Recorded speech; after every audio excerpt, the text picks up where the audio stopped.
Good evening, friends. It's 8 o'clock and a couple of minutes past of it.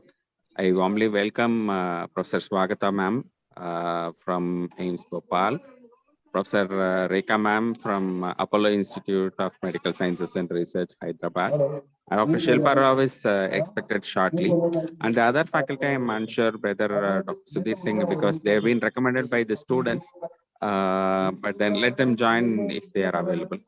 So Shanai sir and Khanna sir may not join today. That's what I am informed.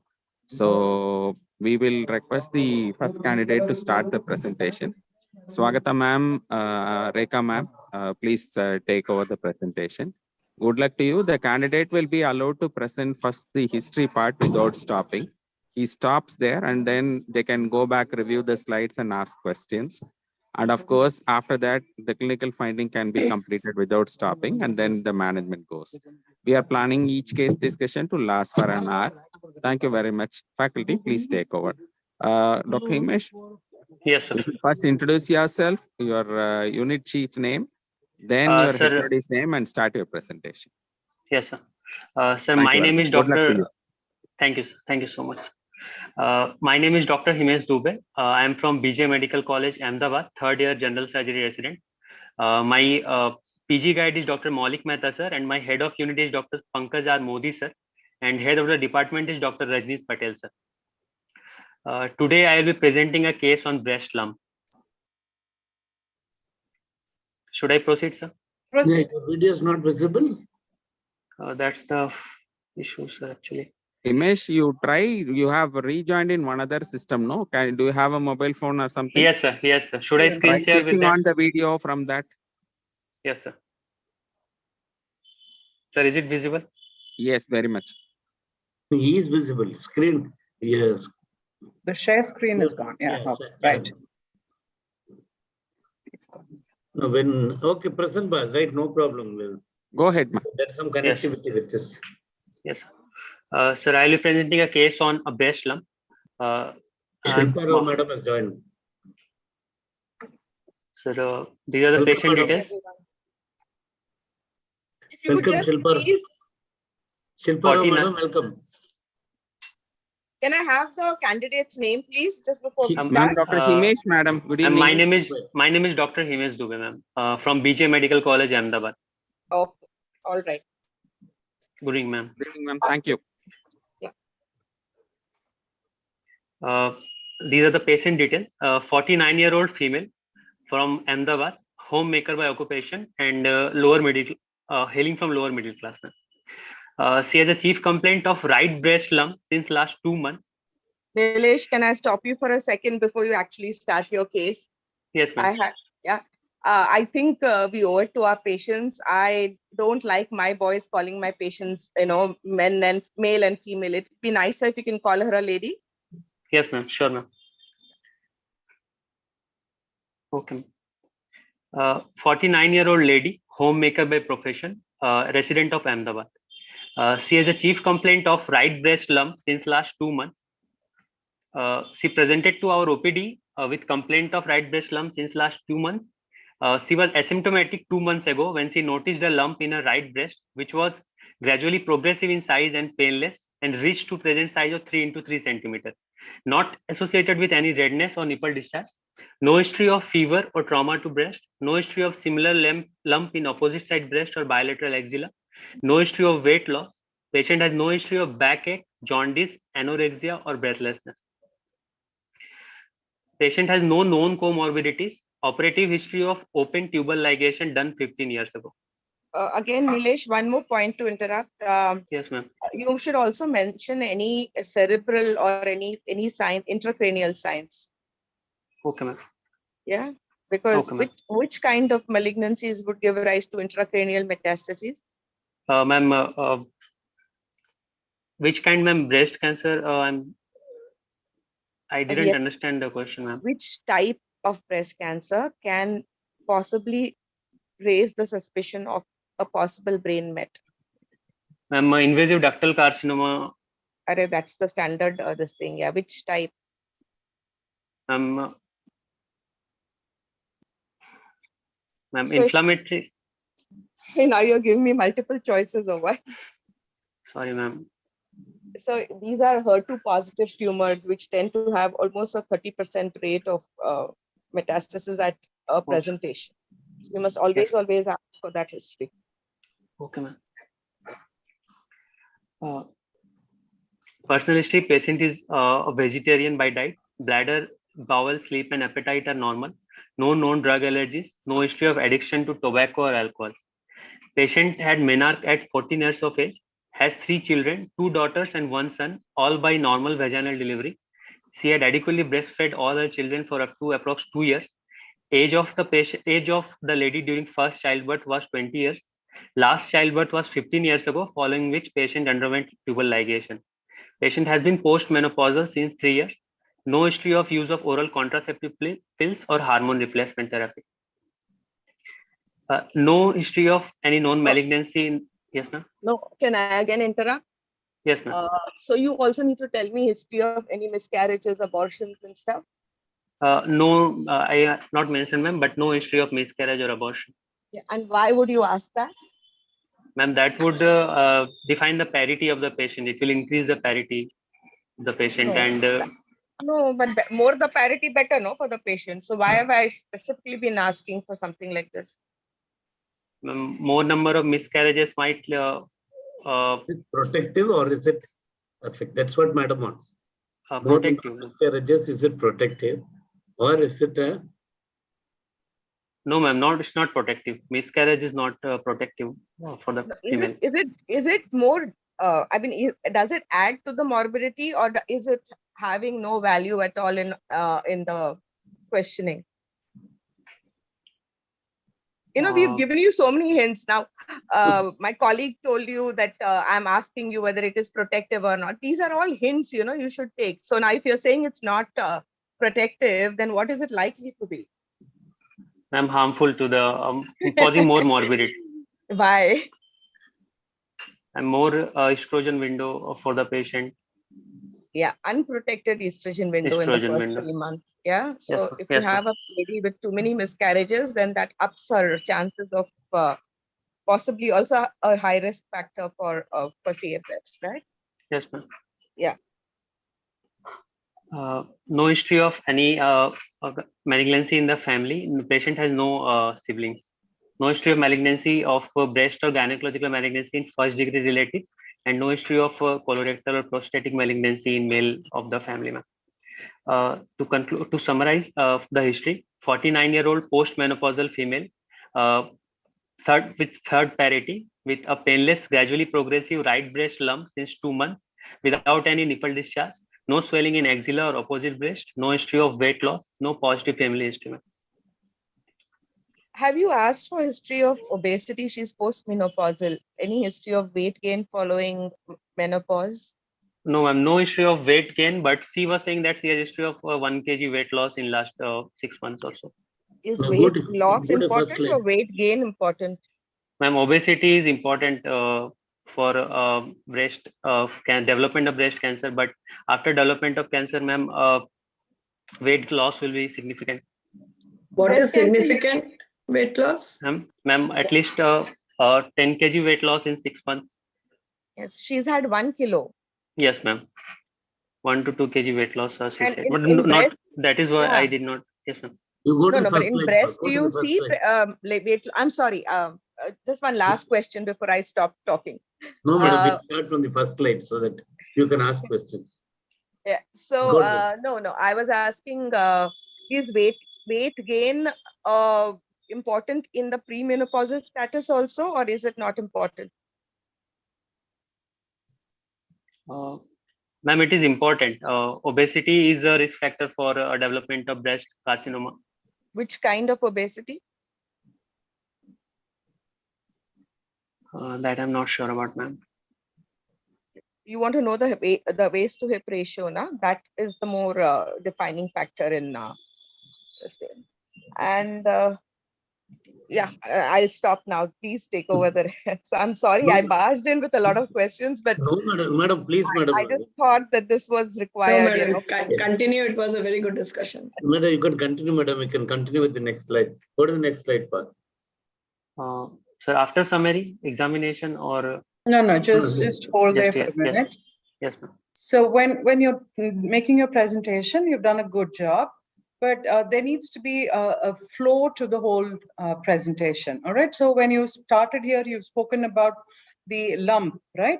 So the other thing that before you start talking about similar lump with the opposite side, breast, axilla, etc., you need to speak about symmetry. All right. Very often the earliest sign will be the presence of loss of symmetry. And then you talk about local, then you talk about regional spread, and then you talk about systemic. All right. So don't jump back and forth. And similarly, history of fever and trauma, move it further down in your presentation. The other thing that we are curious to know is about whether there has been a recent onset nipple retraction. This is something that all examiners often look for, and that's something that you have to mention. All right. Patient actually did not complain about nipple retraction, but on examination, ma'am, there is presence of nipple retraction. I'm still with the history. All right. So you need to mention that, and you also need to talk about whether the patient noticed any asymmetry of the breast, asymmetry of the nipple areola complex. All right. Because you need to speak about that. And when you said about no family history, you need to be a little more specific. Just saying no family history for an undergraduate is all right. But when you're talking about as a postgraduate, it will be nice if on your case sheet, you speak about all the other malignancies that are associated. So what are the malignancies that you're concerned about in the case of CA breast? Ma'am, in the female first degree relatives of the patient, the malignancy I will be concerned about are breast malignancy, ovarian malignancy, and in male relatives of the patient, I will be concerned about colon and prostatic malignancy, ma'am. Okay. So who is a first degree relative? Ma'am, patient's mother, sisters, and daughters are the first degree relatives of the patient. On the father's side? Ma'am, patient's father, patient's son, and patient's brother. Okay. So we're basically concerned, especially in CA breast, the father's sister. All right. So that's what we are looking at with regards to the history. Go on. If anyone else has anything to add. Yeah. Just a point again. When you talk about personal, did you speak about personal history at all? Yes, ma'am. Okay. What are the points that you are important in personal history? Any history of addiction to any history of addiction or recent change in patient's appetite or bladder and bowel habits. Any history of drug oral contraceptive pills. What addictions are important in breast cancer? Ma'am, tobacco and alcohol addictions. Both? Tobacco more than tobacco addiction is more important, ma'am. So both are equally important, and in fact they say now that even a glass of alcohol a day would be upping the risk. So both can contribute to the lady acquiring breast cancer. So you have to go into details about all the risk factors in your history. Yeah. Yes, ma'am.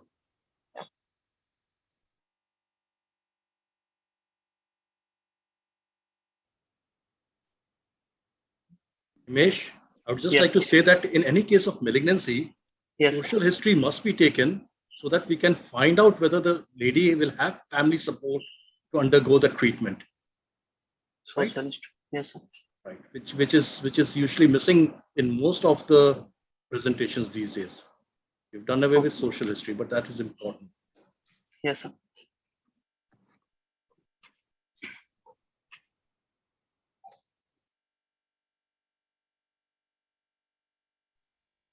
Continue, Himesh, please. Ma'am, should I proceed to the examination? Yes, please. Ma'am, I've examined the patient after informed consent in a well-lit room in the presence of a female attendant.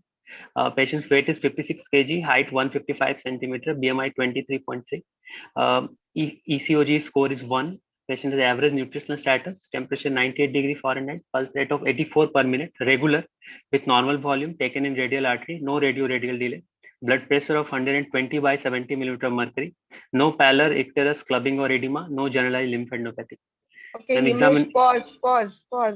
Yes, don't run through your story. Okay, why have you asked for radio? What was it you asked for? Radio femoral delay. or radial delay? Ma'am, radiofemoral delay, both. Okay, why would you be asking that question? Any history of, ma'am? Yeah, why did you check for that?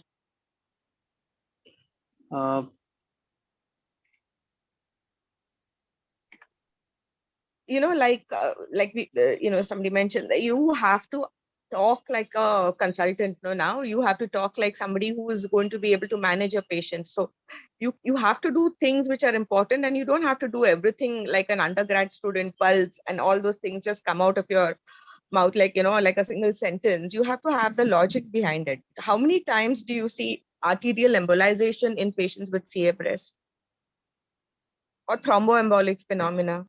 How common is it? Himesh, this is not a, yes, a vascular case, isn't it? Yes, sir. So you just have to skip that. That's fine. That's fine. Yes, sir. No, but now that he said it, I want to know. Okay. Okay. You tell. Now you answer.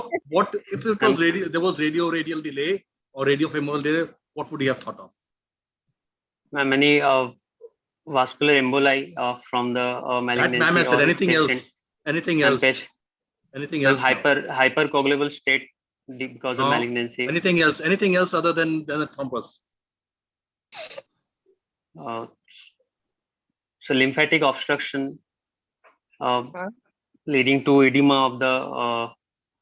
Anything to do with the iota? No, any congenital condition? Sir, aortic.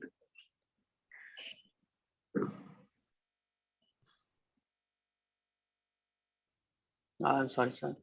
Himesh, examiners, you drag the examiners to the. See, if you are just told about the artery and just don't go to that slide. The breast should not be exposed. Yes, sir. Okay, so you should have just stopped the pulse rate. When you say radial delay, so many questions are coming. Radiofemoral delay. I think examiners, are just waiting for such questions, such sentences to be told. Yeah. Okay, Himesh, any congenital condition of the aorta which can cause this? Now come out with it. Okay, coarctation. Yes. Coarctation of aorta. Okay. Right. What is coarctation of aorta? So congenital narrowing of aorta. Why does that happen?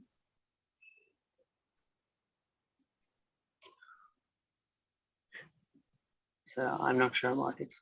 Because in fetal life there's a bypass, there's a shunt to bypass the pulmonary artery to the aorta, right? Yes. Yes. That's the point where it joins. Okay. May I make one more point? Please, madam, please. He mentioned about lymph nodes causing lymphatic obstruction. Long before Himesh, the lymphatic obstruction will cause an arterial disease. She'll come with severe venous cases. So arteries are rarely involved in the lymphatic invasion of the nodes. So don't mention things like this. You're treading on dangerous territories here. I think we can just move on before we ask you any more. Yes. Should I proceed, ma'am? Yeah. Yeah, please do.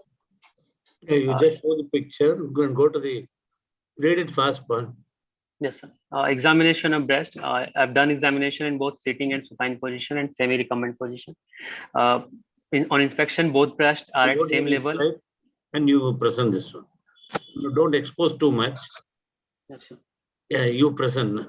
You have got it in your hands, isn't it? You present. Sir, palpation. No, inspection itself we have to. Inspection. Yes, sir. So both breasts are normal. Both breasts are on same size on palpation. There is a single lump visible in the right breast in the upper inner quadrant of size around 3 into 3 centimeter with circumferential nipple retraction. There is no overlying redness on the breast surface, and on opposite side breast is normal, sir. on examining the patient with both hands raised above the head. Just go to the picture, so you can see what you told. So there's a lump in the inner quadrant. There is retraction on the right side. Nipple, yes. The upper breast, the right breast is pulled up compared to the left breast. No. Okay, go. Yes, sir. The slide should not be for more than 10 or 15 seconds. Okay, go. Yes. Just stop for this. Stop that. Yes. So let everyone see, then you can. Okay. Madam, can we go, madam? Yeah. Yes, Yeah, go. please go ahead. Please go ahead. On raising both hands above the head, there is no puckering of the nipple, and there is no visible lump. In this position, head when you are asking the patient No, to don't come to this. Yes, sir. Don't show the picture again. yeah, let it be in this slide only. When you Yes, are ma'am. asking the patient to raise the hand, what precautions will you take, or how will you advise the patient? What should be the position of the arms? Ma'am, both arms should be abducted and above the head, and patient Just should above be the in head? sitting. Is there something we are very particular with? Do you know? We ask the patient to put both the hands up. Yes, ma'am. They should be just beside the pinna. Both the arms should be beside the pinna. Okay? Sure. Yes, ma'am. And there's no puckering of the nipple. And while examining the patient by bending forwards, the both breasts fall simultaneously forwards. And I've also examined the patient on keeping both hands on the hip, and there is no change in the swelling, ma'am, in the lump. And on keeping both the hands above the head, there is no visible lump in the bilateral axilla, ma'am. And on palpation, left breast and axilla were normal on palpation. In the right breast, there is no local rise of temperature, no tenderness. Image, one more thing on your inspection. Would you like to look at the supraclav? That Yes, ma'am. area? There is no supraclavicular fullness. I mentioned in the inspection. Okay. Have you Yes, ma'am. mentioned about any arm disparity on inspection? No, ma'am. You should, na? You only talked about lymphatic invasion and stuff like that. So you must tell us whether there is visibly anything different in both the arms. Please don't show us the picture. Yeah, you talk. Sorry. On palpation, there is no local rise of temperature. No, madam was asking, was there any disparity in the arms? You said some lymphatic obstruction. So yes, did you see the supraclavicular fossa? Did you see the arms? Yes, I did see the supraclavicular fossa. There is no fullness on inspection. Arms of both arms were normal, or the affected breast side arms were swollen? No, sir. There was no swelling on the affected side arm. Okay. You said something puckering of the nipple. Is it a correct word? I was waiting to ask that. Sir, puckering of the skin above the swellings. It is not puckering of the nipple. Yes, sir. You said puckering of the nipple. So use words from just okay. No, just correction. Yes. That's all, Himesh. It's called indrawing of the nipple. Okay. Indrawing. Himesh, what are the pathologies on the nipple which are worrisome to you? When you're looking at what changes on the nipple, are you concerned? Ma'am, any retraction of the nipple, you want to circumferential. qualify that? Is it just retraction? Ma'am? You need to say it as recent onset retraction. All right. That is something that you need to mention. All right. Yes, retraction. Then? Any eczematous changes on the breast with ulceration. I'm still with the on nipple. The nipple. Yeah, yes, ma'am. Any eczematous changes. Yes, ma'am. Okay. Any discharge coming from the nipple. Correct. And any indrawing, ma'am. Okay. So we refer to it as distortion, deviation, destruction, discharge, or discoloration. It's an easy way to remember all of it. Yeah, All the right? 7 Ds given in Norman Grau's book. Okay, another one is duplication, madam. I'll add one.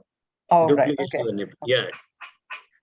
So depression, destruction, deviation, discharge, discoloration, displacement, and duplication. Okay, I just added, madam.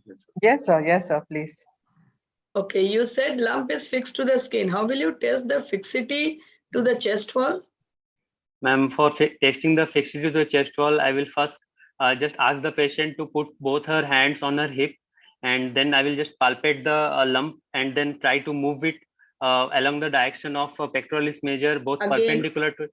Again, you have to be sure that the pectoralis muscle is taut. Ma'am, first. You are doing a palpation. So yes, ma'am. First. How will you see that whether the pectoralis muscle is fixed or not, or it is taut or not?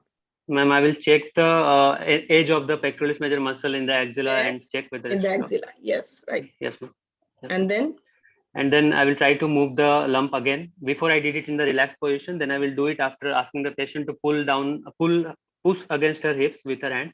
And then after checking the fixity of the pectoralis major, I will try to move the lump along the direction of pectoralis major and also perpendicular to it. So you have said it is not fixed to the underlying chest wall. No, ma'am. Does pectoralis major muscle comes in the muscles of the chest wall? No, ma'am. Ma'am, for checking fixity to the serratus anterior, I will ask the patient to push against a wall and then try and then move the lump against the try to move the lump in the direction of the fibers of serratus anterior and then perpendicular to it. Okay. And so Himesh, sorry. Yes, sir. Himesh, if there's no wall, then how do you test it? Sir, I will ask the patient to push against my hand, her elbow against my hands. I will put my hands below her elbow and ask her to push below it. And or the two hands can be. Yes, sir. Yes. What makes up chest wall? Is it pectoralis and serratus? No, ma'am. Serratus anterior, latissimus dorsi, ribs, and intercostal muscles. Okay. So what you were describing was fixity to the muscle, right? So what other detail do you want to know to say that it's not fixed to the ribs, to the external, internal, intercostal?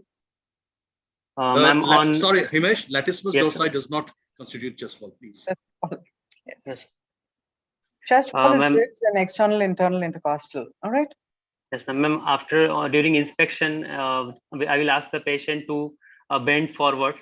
If it is fixed to the ribs, the mass will become indrawn, and that is one way of saying whether it is fixed to the ribs, underlying ribs or intercostal muscle. Correct.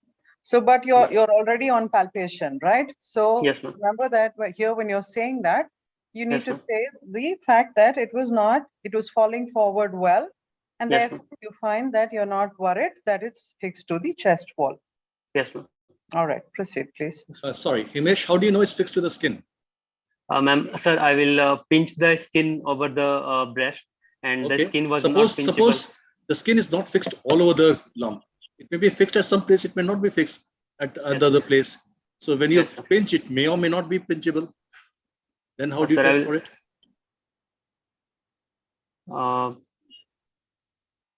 So you move the lump, right? If the skin moves along with it, it's fixed.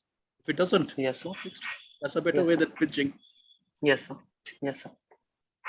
What is the significance of the skin being fixed or not? Ma'am, if skin is fixed to the lump, during management, ma'am, we will have to remove the skin along with it. If you are applying for breast conservative surgery. Okay. And is it considered feature of T4B?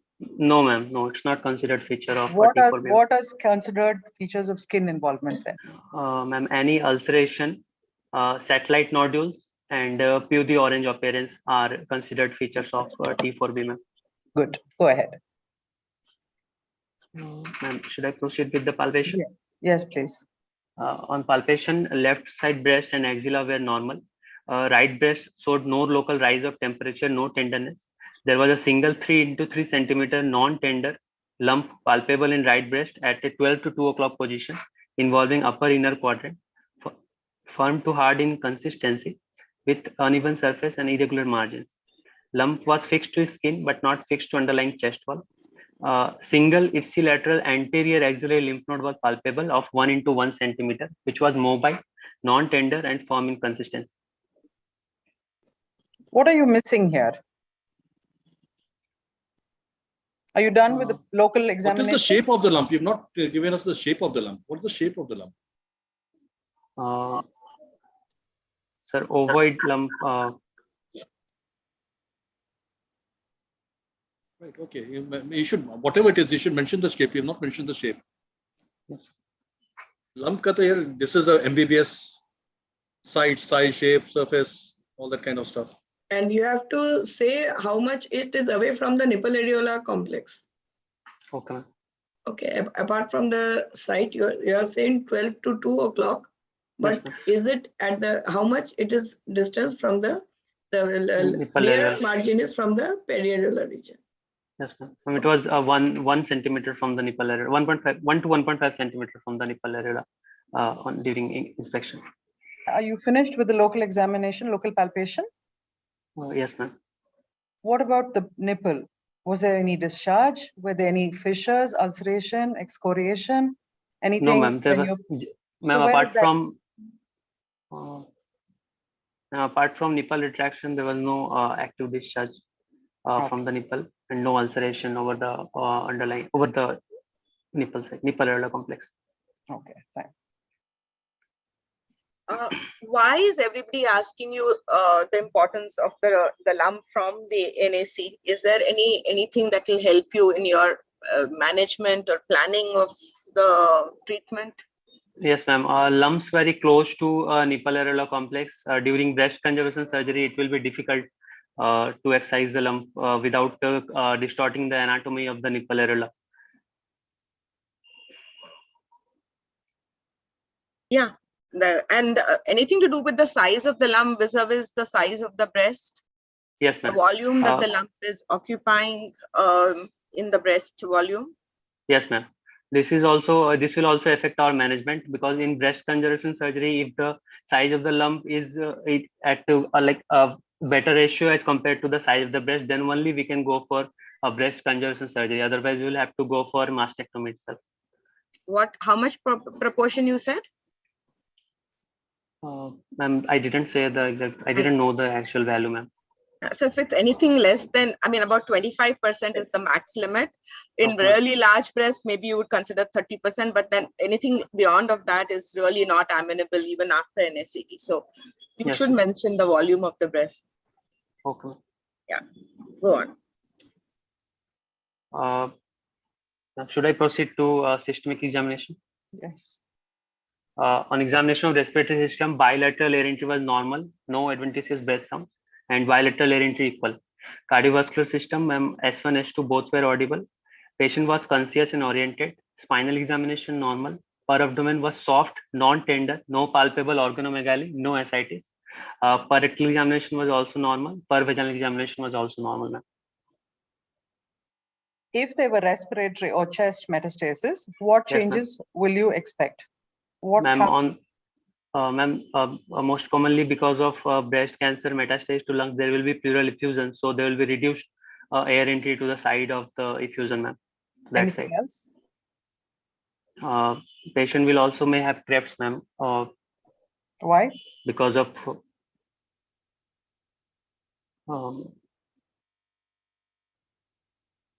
why Krebs? No, ma'am. Only pleural effusion, ma'am. There will be Krebs. Sometimes you find it can go and produce a collapse of one of the bronchioles. So you can have associated collapse consolidation. So yes, you will have effusion. You can have areas of consolidation as well. All right. So you need to know what you're looking for when you're looking at the respiratory system. You said spine normal. What did you check on the spine? Ma'am, paravertebral tenderness of the spine to look for any spinal metastasis. Is it common? Yes, ma'am. It's very common. Bony metastases are very common in breast carcinoma. Why? Ma'am, it travels by the lymphatic route and the Batson's venous plexus from the bone and connected to the subaerial sapis venous plexus of the breast, ma'am. Okay, good. Go on. Ma'am, per abdomen is soft, non-tender, no palpable organomegaly, no free fluid. Per Okay. rectal and per vaginal examination normal. All right. Ma'am, to summarize the history and clinical examination, this is a case of 49-year-old post-menopausal lady with 3 living children with a painless, gradually progressive right breast lump since last 2 months.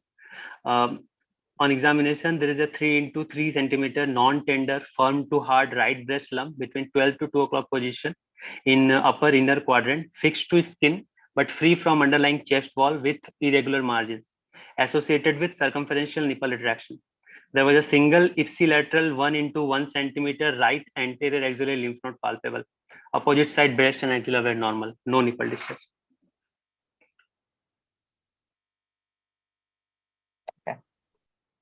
What is your clinical staging?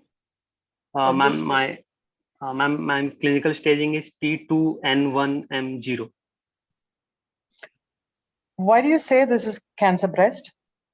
Ma'am, first, the age of the patient is postmenopausal. He is 49 years old, and there is a painless progressive lump in the right breast since last 2 months, short history, and the consistency of the lump is firm to hard with fixity to the skin tissue. There is also a ipsilateral axillary lymph node palpable. So my diagnosis will be malignancy of the right breast. Himesh, Yes, you ma'am. mentioned this word postmenopausal all the time. She is 49 years old. Yes, ma'am. What is the definition of menopause? Ma'am, more than one year or more stoppage of regular menstrual cycle in a female patient is the definition This of is menopause. referred from where? What is your reference for this definition? Mm. Do you have a reference, or you just said it? Ma'am, that's what I have read actually. Huh? Are say something, no? Either you will be right or you will be wrong. There's no in between. Ma'am, Saviston itself, I've read 1 year stoppage of menses since 1 year After or more. what age?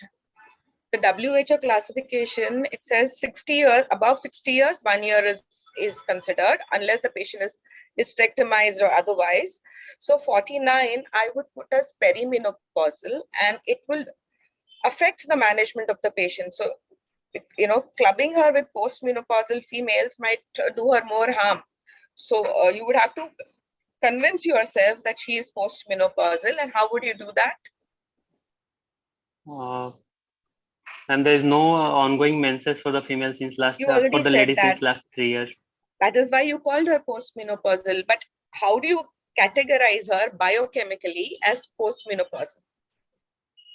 Ma'am, estrogen, serum estrogen levels will be low. No. Estrogen. Only estrogen? Estrogen to progesterone ratio will be reversed. Estrogen is not a great indicator. There are some other better levels that we check. Ma'am, LH-FSH will be raised. Serum FSH more than 40. Okay, FSH, LH no, FSH yes. Yes, ma'am. Then? So FSH? Ma'am, ovarian. Yes, ma'am. AMU, anti-Mullerian, and? Yes, ma'am. And estradiol, serum estradiol. So only if those levels are in the postmenopausal group, only then would you term any lady around this age group postmenopausal. Yeah? Yes, ma'am. So don't call them. You say perimenopausal for this age group. Yes. Okay. Yeah. Okay.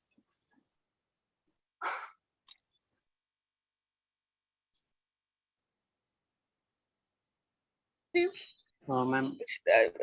I think Dr. Swagata, Dr. Rekha asked you a question. Like, okay, what do you do from now on? Ma'am, since clinically I have established a diagnosis of right breast carcinoma of a TNM stage 3, T2N1M0, I would proceed with routine blood investigation followed by mammosonography of both breast, ma'am. And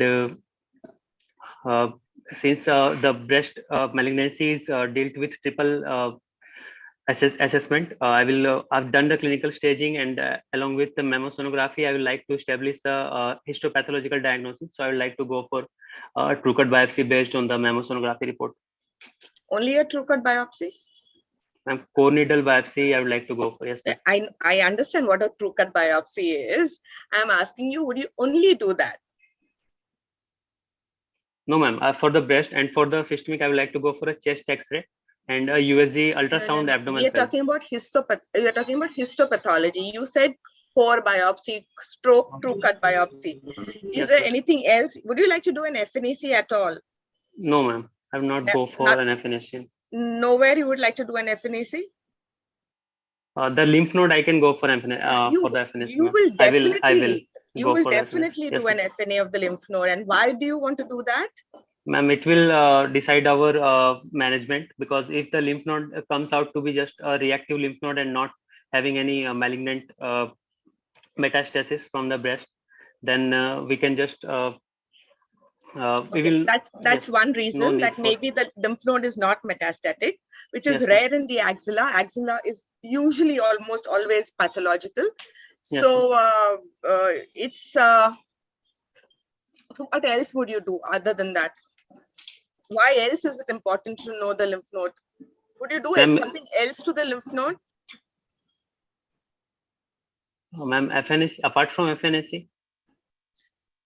Yes, well, while you're doing the FNAC of the lymph node, is there anything else? I can put a tag inside the lymph node, ma'am. I will put a tag inside the lymph node for if it comes out to be positive for future purpose, ma'am, for irradiation. Huh? I will put a tag inside the breast, inside the lymph node, ma'am. For? Ma'am, later on, if it comes out to be positive for the breast, for the metastasis from the breast, I will like to go for sentinel lymph node for the axillary dissection, starting considering that lymph node to be a sentinel lymph node, ma'am. So what will, after tagging, what will you do? You have before surgery starts? Ma'am, I will use a handheld gamma probe. Sentinel lymph node biopsy. To identify, yes, ma'am. To identify that you will be doing first. Yes, ma'am. Okay. Yeah, I think Dr. Sahi said about menopause. Yeah, I was also just looking. So WHO says that it is only considered menopause if it is biochemically proven. Then there is a total loss of ovarian follicular activity or follicular depletion. So in fact, they divided it into perimenopause, premenopause, and menopause. So probably she would be into the premenopausal group. But yeah, I guess you could use that, but that 1 year or whatever is not specific, which is why I didn't agree with that definition of menopause. Dr. Sahi, that was initiated by you. Yeah, and, thank you. Yeah, and yeah. So did you mention about the other reason for doing, I'm sorry, I went on to look at the definition. So did he mention NACT and the role of lymph nodes? No, ma'am, I didn't mention anything about NACT. You forgot NACT. Okay, so that's another reason why you would, maybe not in this lady, but you would like to clip them, because later on it'll be easier for us to find out a positive node if they've disappeared, right? Yes, ma'am. Okay, go on. My diagnosis, yes, ma'am. Yeah, go on. My diagnosis is right breast carcinoma, clinical stage T2 N1M0 and stage 2B. Again, Himesh, right breast carcinoma is something I would not agree. You don't have a histopath diagnosis in your hand. You can say right breast neoplasm, you could write cancer. You are not a pathologist. So, you know, unless you have a definitive diagnosis of a carcinoma, you shouldn't really be talking about it here. You just say probably. Right breast, probably right breast. Yes, ma'am.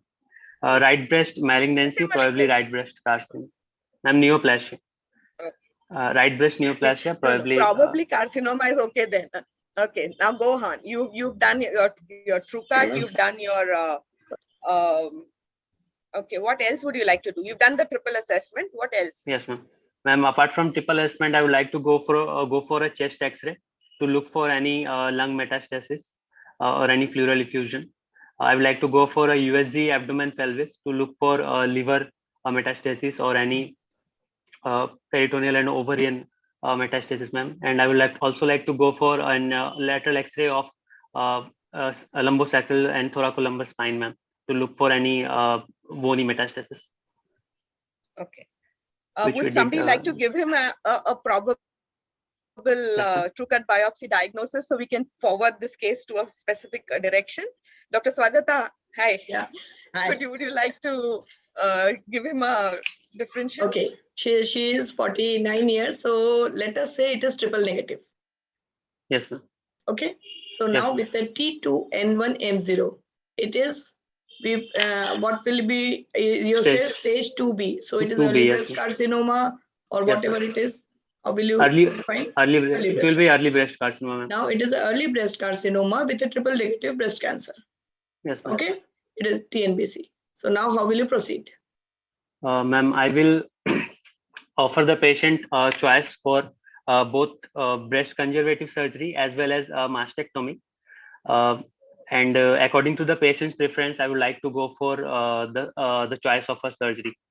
If patient opts for breast conservation surgery, I will go for breast conservation surgery followed by chemotherapy and radiotherapy for after breast conservation surgery, ma'am, in a sequential manner.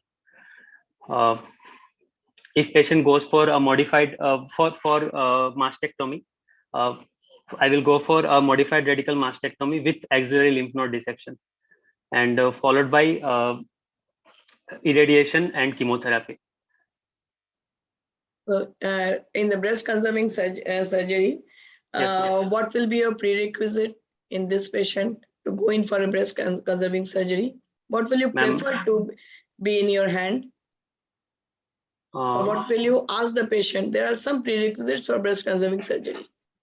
Even if patient says that yes, she wants to have a breast conserving surgery, you have to have your assurance that yes, you can do a breast conserving surgery. Yes, ma'am. I would like to know, ma'am, first priority will be whether to see if there is any other lump in nearby the male lump, ma'am. What is that check known for as? any, ma'am, multicentricity. Multicentricity and multifocality. Multiphasic, yes, ma'am. And then after that? I will, as ma'am, distance from the nipple areola complex. Patient, whether ma'am, any breast conservation surgery, it should always be followed by irradiation of the radiotherapy. So I would like to exclude any contraindications for radiotherapy in the patient, in the lady. Any social tip? Won't you like to know that whether can she take radiotherapy? Yes, ma'am. That is also. I would like to know. Yes, in Indian I would like to we know. have to also consider that very much. Yes, before going in for a breast conserving surgery. Yes, ma'am. Okay. So in other words, can you just sum up the contraindications for BCS? Ma'am, absolute contraindication will be pregnancy because radiotherapy is contraindicated, active pregnancy. And other contraindications will be previous history of irradiation of chest, invasive lobular carcinoma because it is associated with multicentricity and multifocal condition. A patient having systemic lupus erythematosus or scleroderma, patient having persistent positive margin post-surgery, also patient socially not ready for radiotherapy post-breast conservative surgery, and locally advanced breast cancer. Ma'am? And anything about the tumor size? Yeah, exactly. What Dr. Shilpa had spoken about the size of the lump in relation to the breast, and if it is centrally placed or if it is retroareolar. All right. So that will also become a contraindication for BCS. And extreme obesity also. Any high risk, something to do with if a patient comes with BRCA1 and 2, then what will you do? Will you prefer a breast conserving surgery? No, ma'am. A patient coming with BRCA, ma'am, BRCA1 or 2 is a high risk, non-modifiable risk for breast carcinoma. So I would not like to proceed with breast conservation surgery. I would like to go for prophylactic bilateral mastectomy of the patient, ma'am, if patient obliges. And suppose if she wants to have the breast, or will you offer some reconstruction? Yes, ma'am. I would like to offer delayed reconstruction of the breast to the lady. Why delayed reconstruction? Ma'am, same side breast, ma'am, we will have to go for radiotherapy for the positive lymph node status. We can go for, ma'am, both delayed and immediate reconstruction. Yes. Okay, let's go back to the modified radical mastectomy. Okay. Yes, Can I just ask a question before that? So is the, Swagata said triple negative. Does triple negative have any role to play in your deciding whether this is a right candidate for BCT versus MRM? Ma'am, triple negative usually has poor prognosis. So MRM would be. No, before that. It is a triple negative, 49 years. She's a younger female. Yes, so, hormonal therapy will not be beneficial in this patient. Okay, anything else? Ma'am, usually may be associated with BRCA1 triple negative. No. She's 49 and so she's T2N1. So you said if you're doing an MRM, that will be curative. You don't need to give radiation after that. No, ma'am. No, ma'am. Yes, we will have to go. No, ma'am. That will not be curative. Acha, you're saying you will give radiation post MRM. Ma'am, chemotherapy we will have to give post MRM also. No. I'm asking you radiation, Himesh. After doing... No, ma'am. No, ma'am. No, I will not give radiation. Okay. So there's a very lovely paper which has just come out, which says that the risk of recurrence in early breast cancer patients who are triple negative undergoing MRM and no radiotherapy, the overall survival is significantly lower than patients undergoing BCT, NACT, BCT, and then radiation.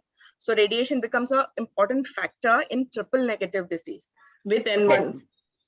Okay. Yeah. So you have to understand the disease itself. So triple negative, irrespective of what you're doing for the patient, you will radiate the patient after chemo. Yes. Yeah. Go on. So tell me a little about the steps of MRM. What are the things you will remove? What are the things you will preserve? In MRM, ma'am, we will remove axillary vein. We will keep axillary vein. We will preserve a thoracodorsal nerve or nerve to latissimus dorsi. We will preserve serratus anterior. We will preserve pectoralis major and also preserve intercostobrachial nerves. And we will sacrifice, may or may not sacrifice pectoralis minor. How many intercostal nerves are there going into the axilla? Ma'am, 3 to 5 intercostobrachial nerves. So you preserve all of them? Ma'am, we can sacrifice number 2. Second. Which is the one you will preserve? I mean, when we're doing, we just find multiple strands going horizontally. If I sit and preserve all of them, I will never finish my exercise. So there are certain nerves I am definitely going to preserve and certain nerves which I could sacrifice. So which one would you preserve? And nerve to serratus anterior and latissimus dorsi. Intercostal, no, those though nobody will take out. I mean, they'll throw me out my OT if I take off those nerves, but I'm talking about the intercostobrachial. First intercostobrachial we will definitely preserve. What does the first intercostal brachial supply? Ma'am, upper arm, ma'am, entire. So what area the sensation is most important in a woman or whatever. She will not complain so much of the breast sensation going, but sensation to the axilla she is very uncomfortable with, right? So the second intercostal is the one we try to save. We could have other inputs, but that's the one I try to save most times. And yeah. Yes. So which level, up to which level you will clear the lymph nodes? Ma'am, up to level 3. Level 3, we generally don't go up to level 3. It is up to level 2. Why? Can you say why? As per the latest guidelines, it does not have any survival benefit.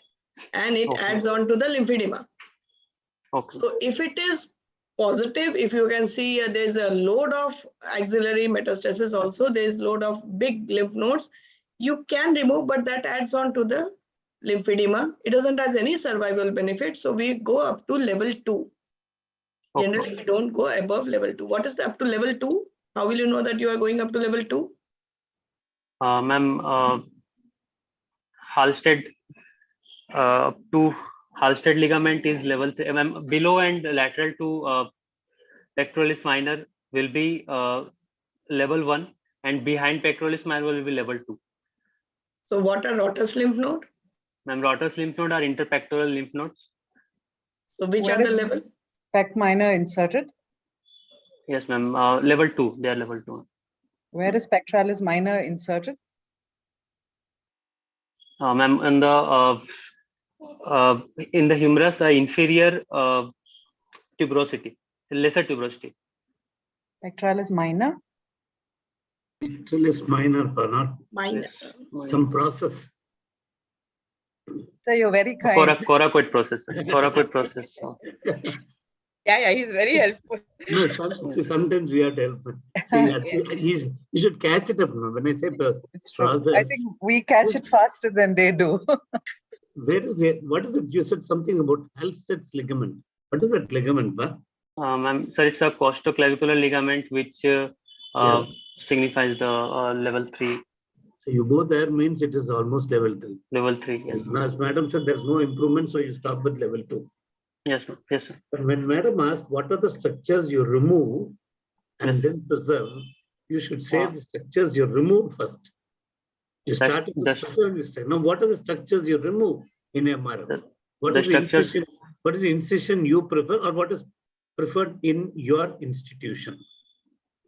Sir, the incision that is preferred in our institute is an elliptical incision or oblique ORS incision, and we remove the breast along with nipple lateral complex along with the mass.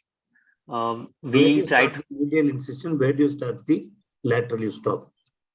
Sir, incision extends in horizontally plane medially from the mid-sternal line and laterally up to the anterior border of latissimus dorsi. Not go up to the mid-sternal. Okay. And yes, sir. Then just half an inch away from the sternum, lateral border of sternum. Don't go to the sternum. Yes. Then laterally, how much do you come? Sir, up to anterior border of latissimus dorsi. You stop at the anterior axillary line. That is the better way. Axillary line is Not latissimus dorsi. Yeah. Okay. Where do you remove them? What are you remove that one? Then how do you enter the axilla? Sir, we enter the axilla after separation of the breast mass from the pectoral fascia, and we enter the axilla from the lateralmost point of the incision, keeping the specimen in situ and not removing it. The level of from the anterior axillary pad of fat, the level of sir. Before entering the axilla, what you have to do something. At the lateral border, what is the structure? Sir, now you have to cut, and then only the axilla is visible. Heard something about clavipectoral fascia? You have to open the clavipectoral fascia to enter into the axilla. Yes, sir. Okay. Go ahead. Upper limit. Upper limit of incision will be, sir, up to subclavius muscle, below the clavicle. No, level of infraclavicular. incision is over. Now your dissection starts from the axilla. From where do you? So the axillary dissection starts superiorly from up to the axillary vein, medially at the chest wall, laterally, sir, the latissimus dorsi, and inferiorly up to the axillary tail of Spencer. You don't go above the axillary vein. Pardon. Sorry, sir. Inferiorly. Sir, please, Karna, sir. Inferiorly up to? Up to the axillary tail of breast. No, inferiorly up to the angular vein. That is called the angular vein, inferiorly. And what is the significance of Halsted ligament? Anatomical importance of Halsted ligament? So this is a costoclavicular ligament, which is the endpoint of axillary dissection. If you do up to level 3 lymph node dissection, sir, apical group of lymph node. You see, commonly we don't do level 3 dissections. The standard axillary dissection means level 1 and level 2. Yes. And occasionally some oncological surgeons may go for level 3. And if you do level 3 and go for radiotherapy, the incidence of lymphedema will be very high. Yes. So my point is, there is one another important point anatomically when you speak about Halstead's ligament, otherwise called as costoclavicular ligament. Can you? So the axillary vein will be. See the axillary artery. Yes. See what is the how axillary artery is formed? So the axillary artery is formed just from the subclavian artery. Yeah. See, from the costoclavicular ligament or Halstead ligament, yes, lateral to the Halstead ligament, it is called as axillary artery. Medial to that, it is called as subclavian artery. Yes. What is the angular? Okay. So continue, sir. Yes. See, you do incisions in the breast, and you get dog hair when you close. Have you assisted breast carcinoma surgeries, MRM? Yes, sir. I have. Have you encountered dog hairs sir, while closing? Sir, we from at the end of the incision, we extend the lateralmost edge of the incision, and the edge that has been protuberant, we shall excise the end to. See, there is one incision called teardrop incision. You know what is teardrop incision? Yes, sir. See, in one end, that is the medial end, it is sharp. Yes, sir. As on the lateral aspect, it is curved. Yes, sir. Just like a teardrop. So when it is curved on the lateral aspect, when you close, you don't get dog hair. Yes, sir. Okay. That's all from my side. What is angular vein?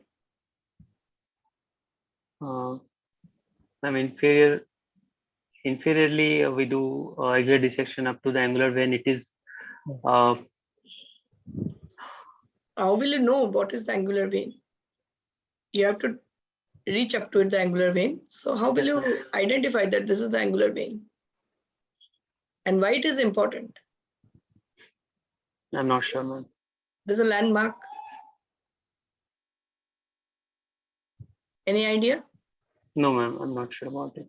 So you have said you will go up to the angular vein, na? Yes, ma'am.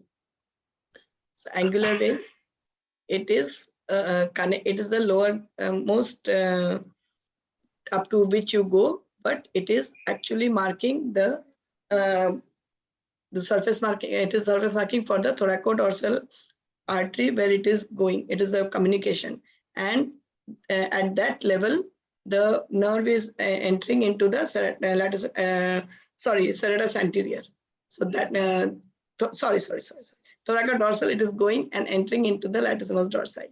So that vein is the communicating between the thoracodorsal vein and the chest wall. So it is a landmark which you have to mark so that you don't damage the thoracodorsal full vessels and artery and vein. Okay. Okay. We all discussed the need and that there is no need for a level 3 dissection. But Himesh, when would you do a level 3 dissection? Ma'am, if we see the lymph node to be positive intraoperatively, there is a visible. Lymph nodes are in this patient also you'll have a positive lymph node. You will do a L3? Ma'am, during dissection up to level 2, if we see the patient, if there is a lymph node,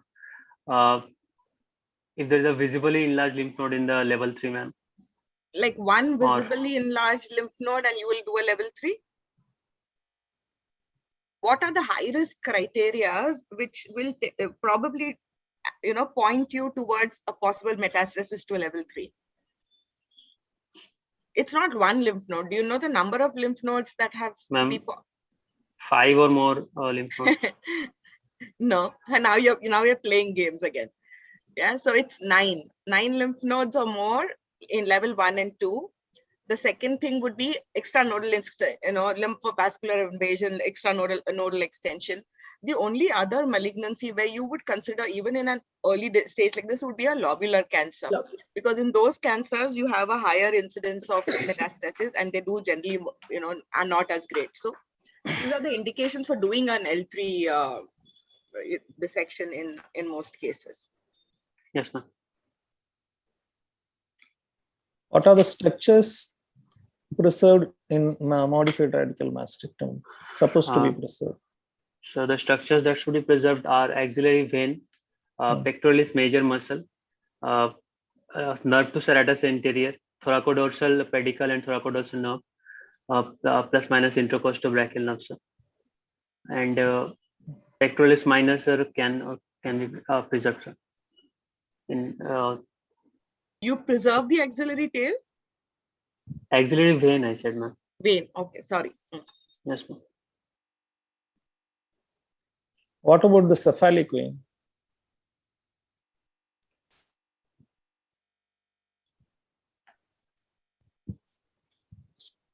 Cephalic vein. So we preserve the cephalic vein. So have you come across cephalic vein in modified radical mastectomy? No, sir. It is. Yes, of course. Right.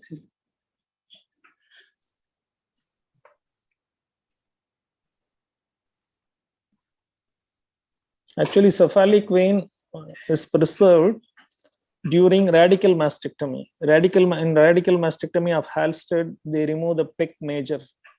When we remove the pec major, the cephalic vein comes around the deltopectoral groove. Yes. So deltopectoral groove, by the time of removing the pectoralis major, there is a possibility of injury to the cephalic vein. Hence, we have to be careful and we should preserve the cephalic vein. So whereas in MRM, we don't come across the cephalic vein and all. Yes, sir.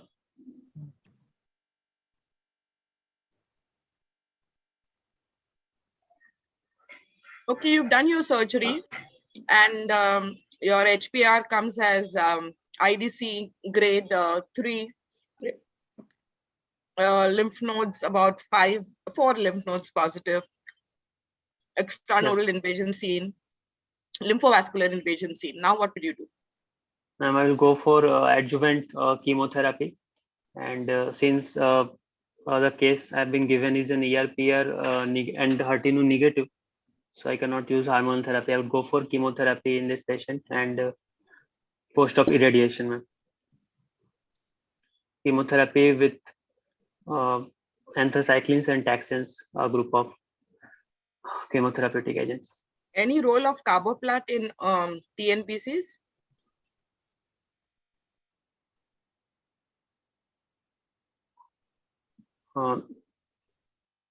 Presently, no, ma'am. No, I'm not. Carboplat works very well in young triple negative breast patients as a neoadjuvant. If it's a reasonably larger thing and you're giving it as an NACT, then yes, it has shown significant statistical difference. But other than that, if it's as an adjuvant, we don't really advocate it. We give taxanes and anthracyclines. What is the role of immunotherapy? Immunotherapy can be given. Newly developed immunotherapy agents can be given in the breast carcinoma patient for chemotherapy. Anti-CDK4 inhibitors. How do you decide that you will give? How do you know that the patient is going to respond to chemo? Immunotherapy, sorry.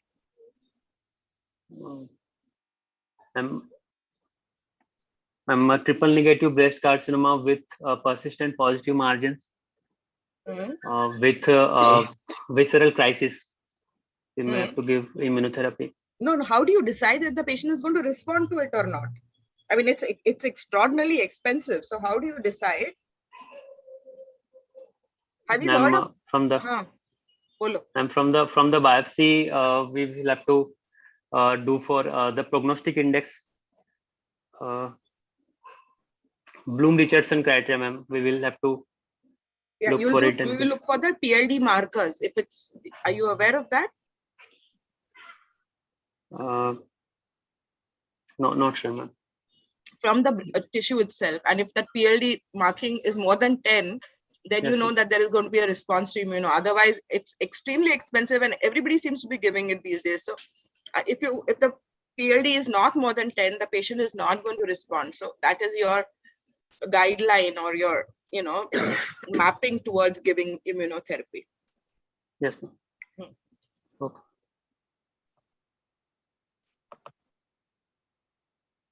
So, do you want to have a drain in your after you are doing a MRM to drain to prevent lymphedema or flap seroma? Yes, ma'am. I will put a drain in a post-MRM patient, both for a flap drain and an axillary drain, but not in case of mixed. When will you remove? We have 48 hours. Will remove the drain if the output is less than 50 cc serosanguinous or 50, if the output is less than 50. 50. We say 25 to 30. Less than 30 is better. Yes. Okay. What are precautions will you take to prevent lymphedema? Ma'am, I will immediately start physiotherapy in the post-op period as soon as the patient can. Immediately when? Ma'am, when the effect of anesthesia has come out and patient is comfortable. Won't it hamper the flap? You have done MRM? No, ma'am. Since before we have kept epithelialization? No,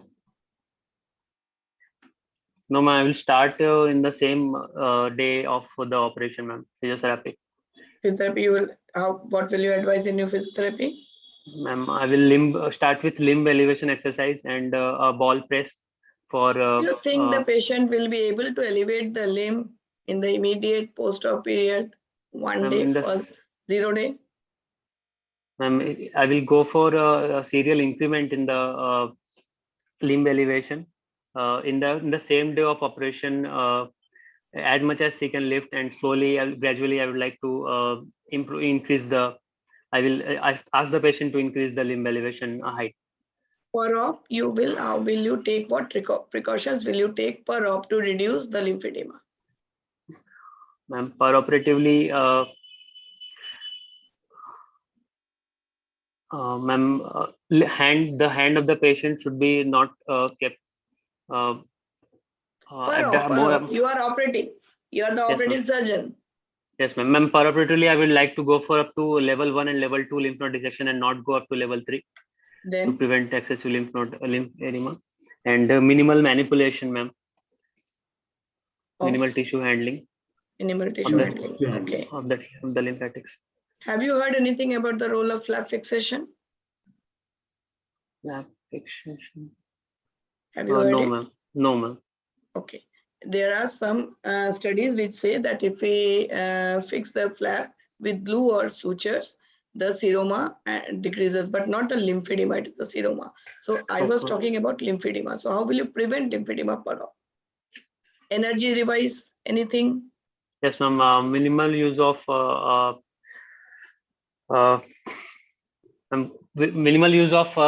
fine dissection and more use of energy devices.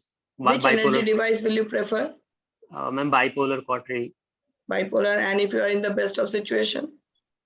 Ma'am, if you are in the best of the situations, you are having everything in your hand. Harmonic. Harmonic. Yes, okay, post-operatively, now, how will you diagnose that the patient is having lymphedema? Ma'am, there will be difficulty in the limb movement, in raising the hands, and there will be swelling. Subjectively? Subjective to compared to the opposite side, ma'am. Limb circumference, you will see. Upper limb. Yes, where will you see the limb circumference? Mid arm.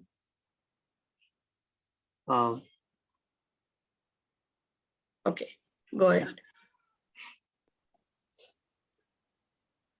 So, how will you follow up your patient? Ma'am, after the patient is discharged, I will go for. Can I just make a point here? So I think what Swagata is saying, no matter how brilliant your mechanics is, unless your anatomy is good, it won't help you. So, even if you're doing level 2, see, most times when we are pulling the lymph nodes from this thing, you tend to go towards the hand. So you have to ensure that the fascia over the vein is not, kind of handled. And you don't try and go, so you don't go at 12 o'clock position. If you go at 12 o'clock, you're definitely going to go into the lateral group of lymph nodes. You have to go at a 2 o'clock position after you do your level 1. So, and then again, there are studies which say that there is not much difference between lymphedema in level 1 and level 3 and level 2 dissection if it's done in the right manner. But that is important. The second thing, I agree with you about starting physiotherapy on day 1, but that is passive physiotherapy, where the physiotherapists will enable the patient to do movements, and little smiley ball movements can be advocated. There are centers which use arm garments and stuff like that to reduce, but of course in our cost setting it's not feasible. And I would like to think that as surgeons we cause less edema. Most of the edema would actually get magnified after radiation. So patients come after 4, 5, 6 months with a lymphedema, and I'd like to think that no, we are doing okay. But so it's not always the surgeon's fault. So you also have to understand that the lymphedema can be aggravated by radiation given extensively in that area. So you need to have, not use cobalt, and preferably use a good radiation machine, which can, a linear accelerator, which will give a boost in the right direction. We used to get a lot of it when we were using cobalt, but I think now that incidence is also reducing. So please don't say, surgeons cause lymphedema, Himesh. We don't. Okay. No, but we should take precautions. You have to be careful. You have to understand the anatomy, and you have to respect tissue. I mean, if you do that, you're good to go. The lymphedema which follows radiation is far more difficult to manage. I think we have to move to the next case, otherwise we'll be discussing this ad infinitum. Yeah. So good presentation. I think that was my last comment. Good presentation. Thank you. You would like to ask any questions, the doubts? You've done fairly well. Good. It's more than an hour and a half. Thank you, madam. Srinivasan sir, can we move to the next case, sir? Yes, sir. We are, sir. Rajesh, next boy has joined, sir. Himesh, you would like to ask any doubts or any doubts to clarify? No, sir. Good luck to you, and our thanks to Professor Modi, sir, and your boss, Mehta, sir. Yes, sir. Thank you, sir. Thank you very much. Now we have Diwakar from AIMS Rishikesh to start his presentation. Over to you, Dr. Diwakar. Good evening, sir. Good evening to all respected faculties. Good evening. Himesh, you can stop share. Himesh, yes, sir. Himesh, please unshare your screen. Yes, sir. Diwakar, please share your presentation. Yes, sir. Just a minute, sir.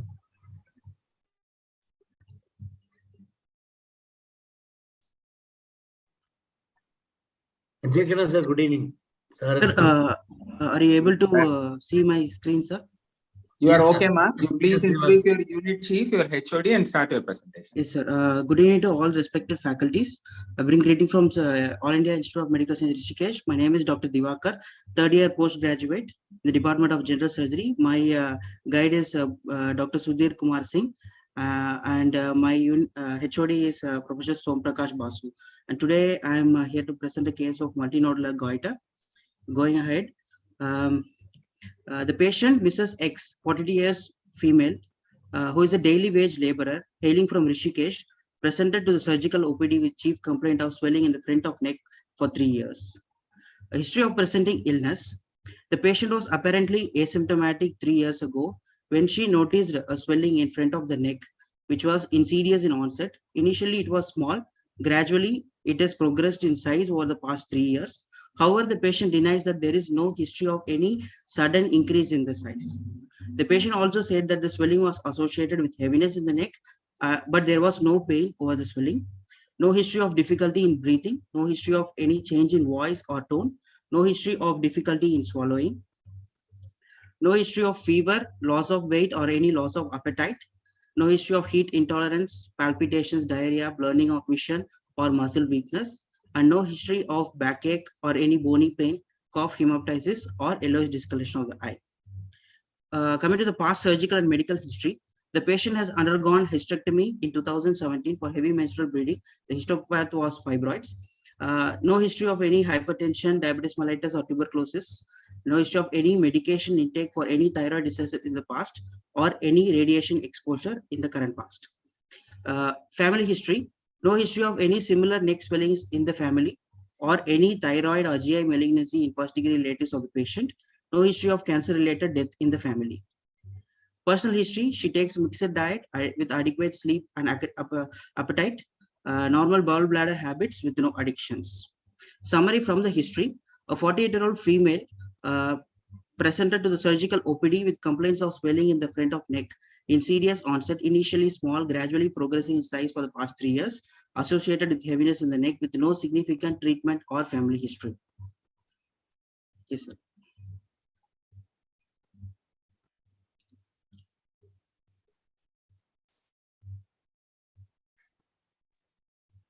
So, Divakar, what do you think? All this kind of what kind of a picture does it create in your mind? From the history that you've given us, what are we? Ma'am, this history gives us give me an idea that it is a thyroid swelling, most probably a thyroid swelling, because it is coming from the anterior aspect of the neck. Okay. And also, since the patient is from the endemic region and a long duration of 3 years, which is with the swelling slowly growing in size, it should most probably be benign thyroid disorders, benign thyroid swelling.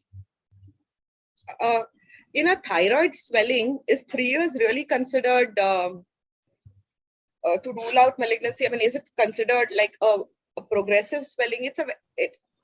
I mean, we have thyroid swellings which go on for 10 years, 15 years, yes, and then slowly go. So 3 years is a short history, isn't it?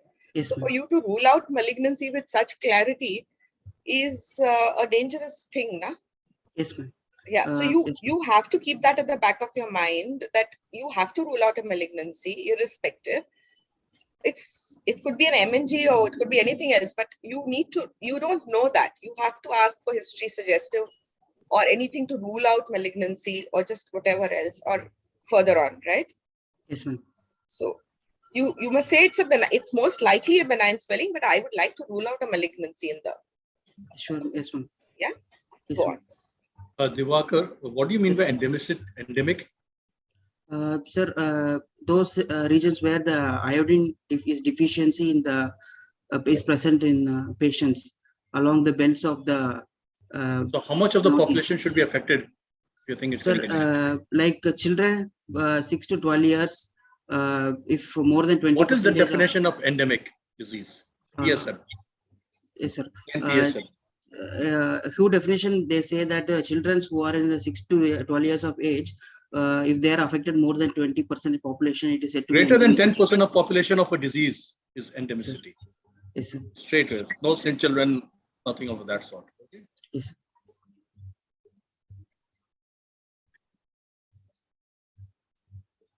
What is the mechanism? What is the mechanism for the patient having palpitation, dyspnea in patients with features of thyrotoxicosis? In thyrotoxicosis, if it is a primary thyrotoxicosis, it may be due to hyperthyroidism. Sympathetic overactivity may be there. This may be the cause for overexcitability and also palpitations. And palpitations may also be seen in secondary hyperthyroidism, thyrotoxicosis, especially in a case of multinodular goiter when the cardiovascular system is affected. So what is the effect of thyroxine on the heart? Ma'am, it increases the activity, sympathetic activity of. Sympathetic? Activity. It increases the rate as well as the force of contraction. All right? Yes, can you get angina in toxicosis?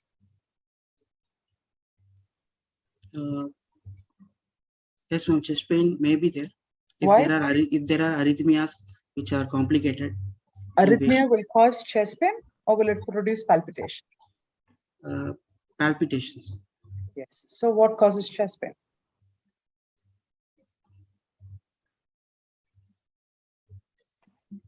So when there is an increase in the rate of and rate of contraction, which shortens, systole or diastole? Diastole. Diastole. So what important event happens during diastole? Filling of the atrium, ventricles. Anything else? Coronary filling. All right. Yes. So that's the reason for your angina over there. All right. So that's something that you need to keep in mind. What's the difference between hyperthyroidism and thyrotoxicosis? Hyperthyroidism is a situation where the hyperthyroidism is affecting the system, like the CNS. So systemic manifestation of hyperthyroidism is thyrotoxicosis. So hyperthyroidism doesn't have anything other than thyroid, is it? When there is overactivity of the thyroid gland producing the symptoms, we call it hyperthyroidism. When it is because of a pituitary cause, excessive medication, ectopic foci, we call it thyrotoxicosis. Hyperthyroidism is due to overactivity of the thyroid gland itself. All right, so don't use those terms interchangeably. Vibhakar, you said that you can only get hyperthyroidism in a patient with a Graves or MNG where you have a dominant. In a 48-year-old lady, what is more common which can cause episodic hyperthyroidism?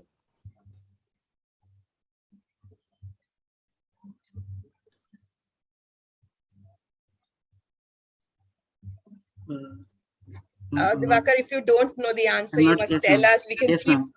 Yeah, I'm not sure. Okay. So Hashi is a very commonly afflicted condition in middle-aged women. And we see a large number of patients having a Hashi in MNG also, in otherwise also. So it can coexist with a lot of other thyroid issues. And what happens in Hashimoto's? There will be antibodies production against the thyroid. So what happens? There will be inflammation and hyperthyroidism, oversecretion of thyroid follicles. There can be release of hormones into the bloodstream, sometimes to a large extent, even mimicking thyrotoxicosis. But you must rule that out in a lady of this age group as well. Yeah. Yes, how will you proceed? Now, you have a lady who's otherwise asymptomatic with just this gradually increasing swelling on the center of the neck. How do you now proceed? Ma'am, I will go ahead with the clinical examination of this patient. Yeah. Going ahead with the clinical examination of the patient. General physical examination. The patient was examined in a well-lit room in presence of female chaperone.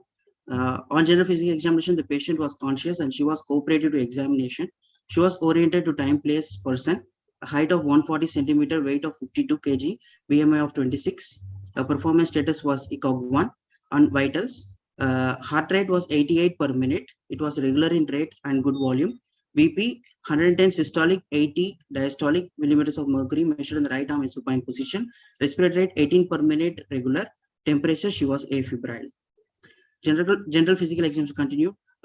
She did not have any pallor, icterus, cyanosis, clubbing, or lymphadenopathy.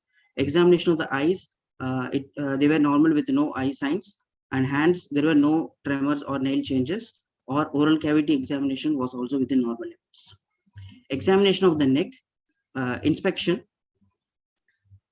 A swelling of size 7 to 6 centimeter is seen on the right anterior neck, an irregular shape with well-defined margins, which is moving with deglutition.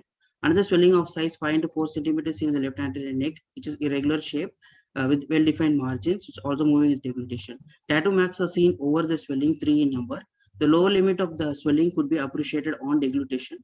The skin over the swelling was within normal and no distended neck veins were seen. This is the image of the patient to the right, and this is a video of the swelling with deglutition.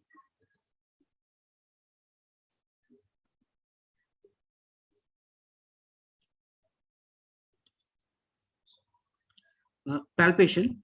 A swelling of size 6 into 5 centimeters is palpable in the right anterior neck, which extends from the hyoid bone superiorly to just above the clavicle inferiorly. Laterally, it extends in relationship with the posterior border of the sternocleidomastoid, and medially it is seen crossing the midline. The swelling was non-tender with bosselated surface and firm in consistency with no palpable thrill. On deglutition, the lower border of the swelling could be appreciated. Another swelling of size 5 into 4 centimeter is palpable in the left anterior neck, extending superiorly up to the upper border of the thyroid cartilage, inferiorly just above the clavicle, laterally anterior to anterior border of sternocleidomastoid, and medially it's approaching the midline. The swelling was firm in consistency, non-tender, bosselated swelling. The position of the trachea could not be commented. Bilateral carotid arteries were palpable, and Coccus test was negative. Lahas test was not performed. Pemberton sign was negative. On auscultation, no bruise was heard. On percussion over the sternum, there was no retrosternal extension. Coming to systemic examination, systemic examination was within normal limits. Summary of my patient: a 48-year-old female presented surgical OPD with complaint of swelling in the front of neck, insidious onset, initially small, gradually progressive size for the past 3 years, associated with heaviness in the neck with no significant treatment on family history. On general examination, there were no eye signs, and a swelling of size 6 into 5 centimeters palpable in the right anterior neck, firm in consistency, non-tender with bosselated surface. And another swelling of size 5 into 4 centimeters palpable in the left anterior neck, firm in consistency, non-tender with a bosselated surface, no retrosternal extension, and no features suggestive of metastasis. The diagnosis in my patient, a case of benign thyroid swelling, most probably due to multinodular goiter in clinically euthyroid state. What is Pizzelle's method of examination of thyroid? Ma'am, in patients like my patient, a short patient with a short neck, we ask the patient to keep both of her hand over the occiput and ask her to push the head against the hands so that the neck will be extended and the thyroid will be more prominent on inspection. Okay, go to your palpation slide. Yes. How else will you see the lower border apart from deglutition?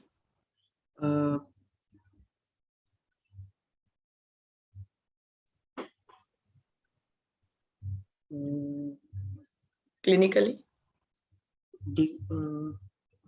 Ma'am, if there are any engorged veins or if some maneuver you will do if you are not able to feel the lower border of swelling even on deglutition? No, ma'am, I am not sure of it. Okay, how will you then diagnose a retrosternal goiter?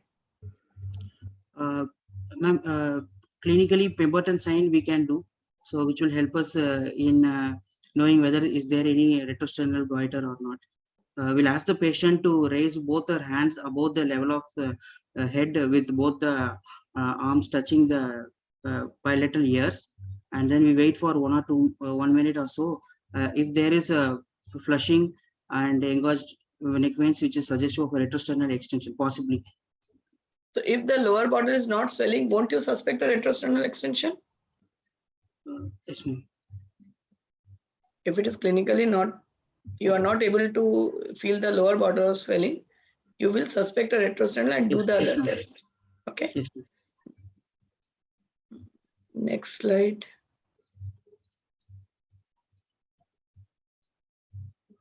Where will you test for the position of trachea? Ma'am, we keep the index finger and the ring finger over the bilateral sternoclavicular joint, and then we trace the trachea from above. So in this patient, I was not able to do it because of enlarged swelling, so I couldn't comment on them. Next. Another method, if one side the sternocleidomastoid is more prominent or pushed, then we can assume that the trachea is deviated to that side. So another way. Why have you not done the Lahey's test? Ma'am, Lahey's test is Lahey's test? Let's what is Lahey's test? Lahey's test is when we want to palpate. It is done it from the front of the patient when you want to palpate one of the lobes of thyroid. for palpating the right lobe of thyroid, we push the left lobe with the right hand and palpate the right lobe between our thumb and the pulp of the rest of 4 fingers. It is very painful to the patient, so I have not performed in my patient in a big swelling. Good. What is Kreil's test? Ma'am, when in a diffuse goiter, if we want to look for any nodules, or if we are not sure about nodules, then we can keep the thumb our thumb over the lobule and ask the patient to take deglutition, so we can find suspicious nodules. Okay, next slide. So your diagnosis is? Yes, ma'am, multinodular goiter in clinically euthyroid state. You said there's no bruit heard. Where would you hear that bruit? Ma'am, bruit may be heard if there is a where in the superior pole of the thyroid gland. So how do you identify this in a large multinodular goiter like this? Where would you feel for the bruit?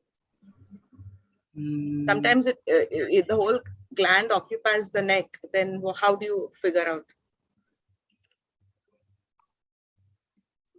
I'm not sure. No. So if it's going, what is the surgical anatomy of the superior thyroid? It's felt.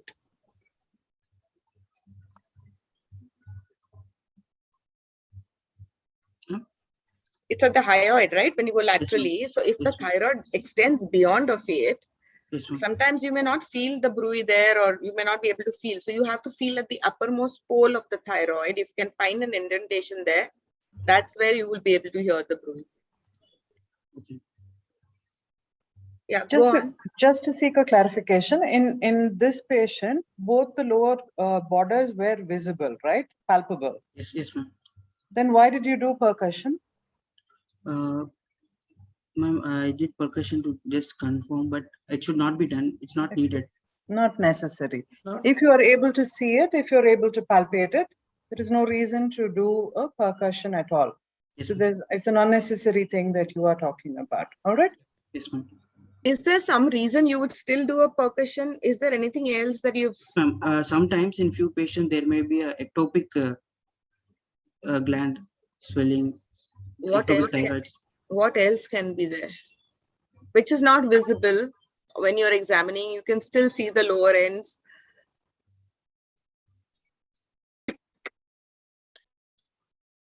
What's a plunging goiter?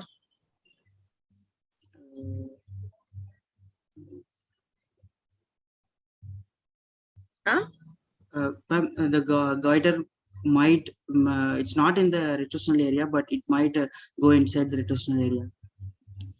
So you may not see it visibly anywhere in the area of the thyroid itself. You know, it may be having a small peduncle, small stalk, and still going into the superior mediastinum, and then it can cause symptoms.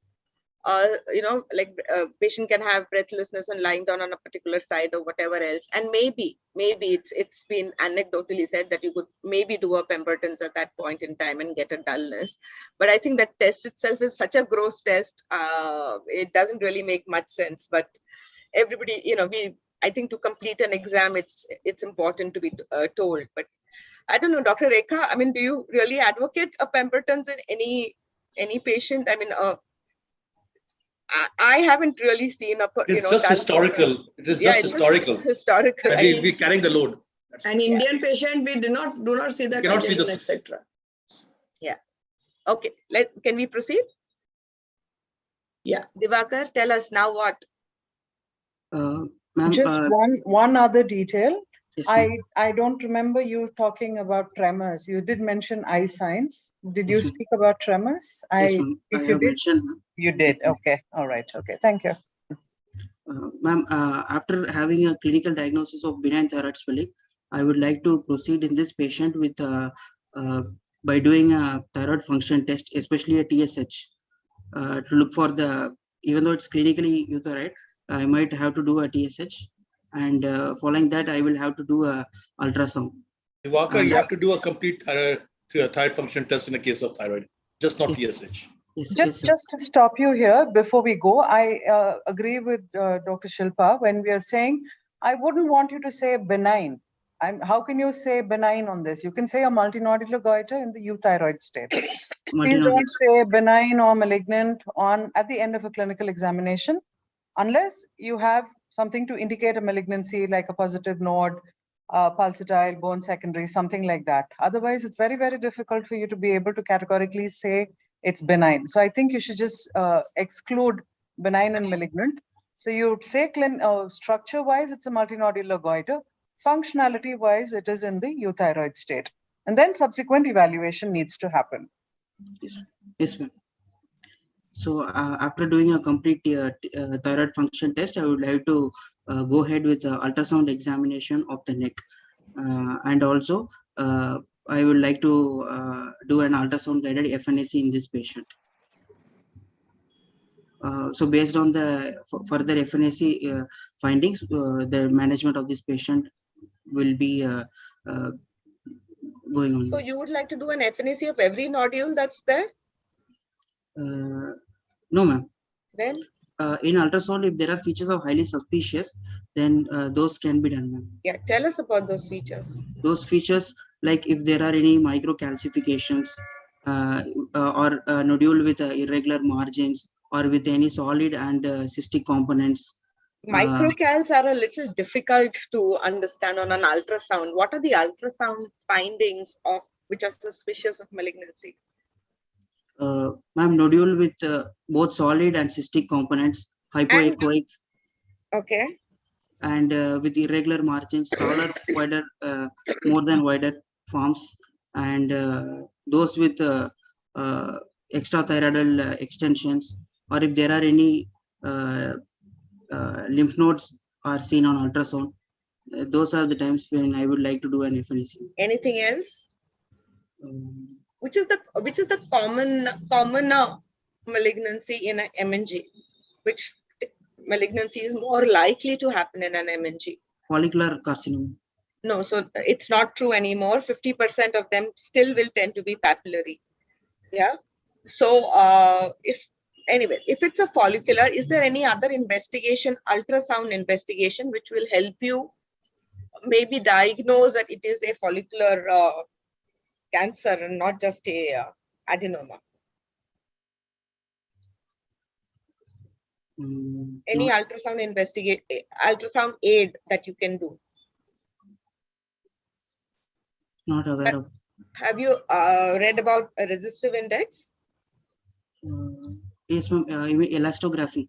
Yeah. So when you do the resistive index of the nodule, if it's more than 0.6, the chances of it being malignant are higher.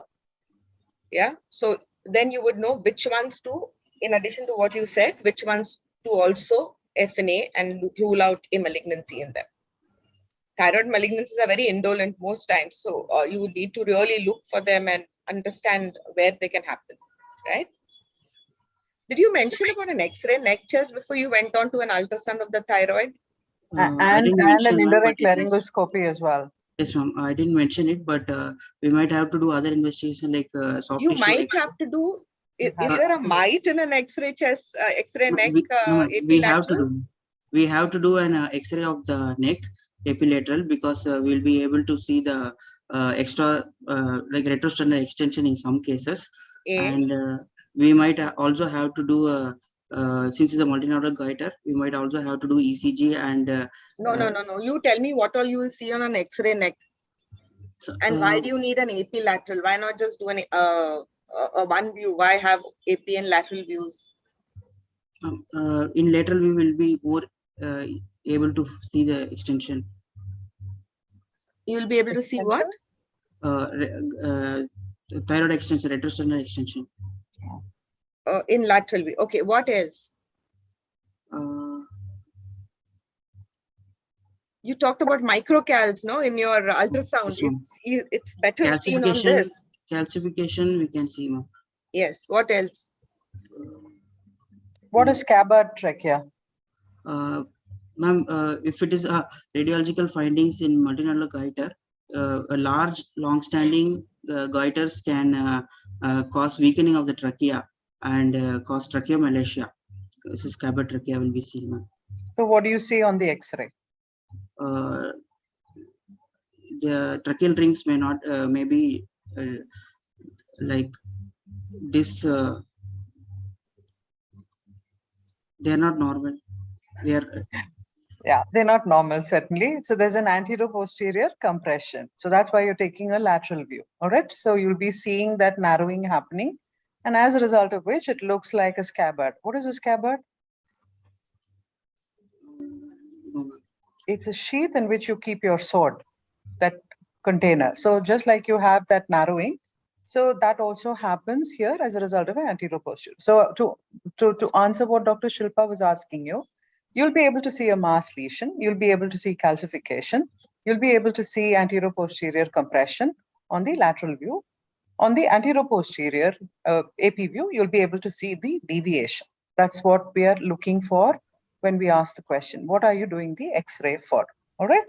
There's one more very important point that we also want to look in a thyroid, because intubation is almost always difficult.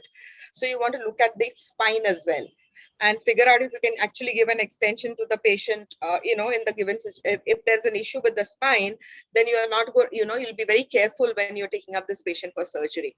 So that's the other thing that you'll also see for in an X-ray. So there are a lot of information on an X-ray chest and X-ray neck, AP lateral. Yeah, must know all those things. I'm sorry, I interrupted somebody. Dr. Diwakar, suppose you find a scabbard trachea. What would you think of the complication post-operatively? Sir, post-operatively, after total thyroidectomy or subtotal thyroidectomy, patient will have respiratory compromise. Airway will be threatened. So we have because of the tracheomalacia itself. Right. So what is the management for it? Patient might be required a tracheostomy if there is airway compromise. You can or you can keep him intubated for 24 hours. Yes. Couple of days. Yes, sir. What's the role of laryngoscopy? Indirect laryngoscopy can be done to document any nerve. Why not direct? Why do you have to do indirect? Why not direct? You just say laryngoscopy. It's whatever's available, isn't it? Yes, sir. Okay, sir. We have to document the vocal cord palsy.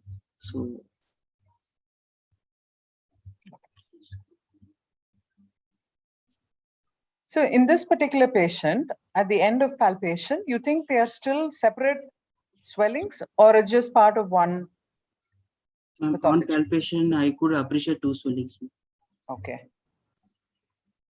And the intervening thyroid is normal. There's no thyromegaly between the two. Normal. The other thing also on ultrasound that we can see is whether there's, the vascularity is intranodular or extranodular, and that would also give you an idea whether it's a toxic or, so you can have a toxic nodule also happening in an MNG. What is that? What is it called? Lumbar disease. So you have to rule out a toxic nodule as well, or a pre-toxic or a subtoxic nodule as well. So if you know there's a nodule which has vascularity, you need to be aware of it. So that also needs to be done on ultrasound. Okay, so we've done all of this. Now what?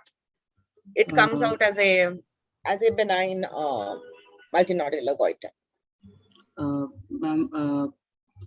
For this patient, we can do a subtotal thyroidectomy.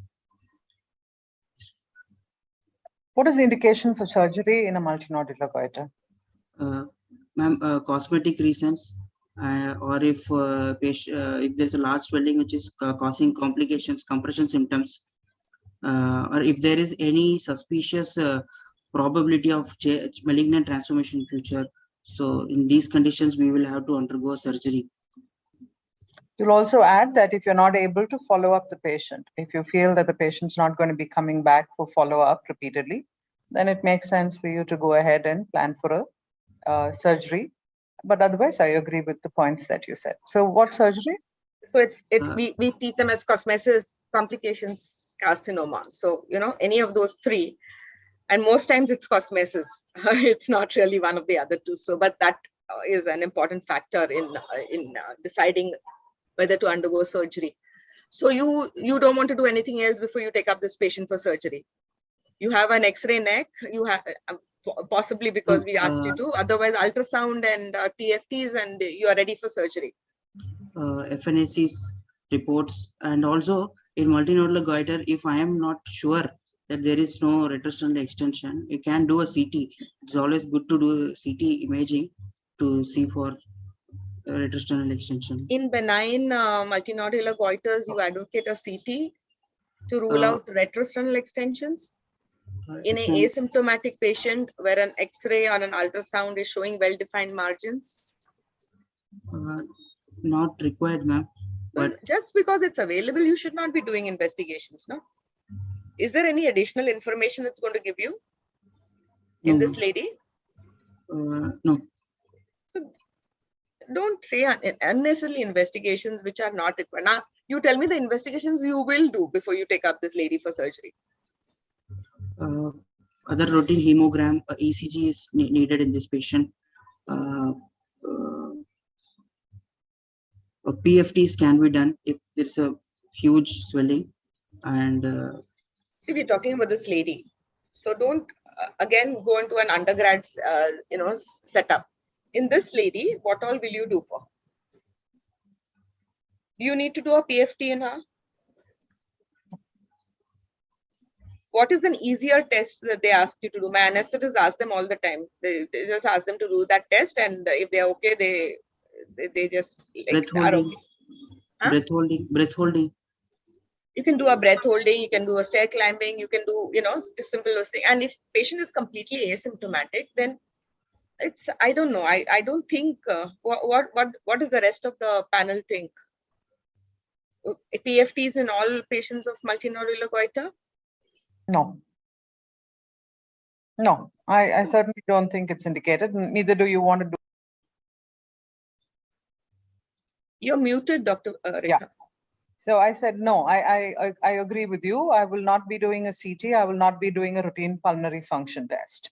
If patient is fit, otherwise we go ahead. There's no indication to do something, because if you're going to just agree to everything that is available, then your anesthetist is going to be telling you to do endless tests. Yeah. Yeah. So you do a routine pre-op workup, right? Yes, ma'am.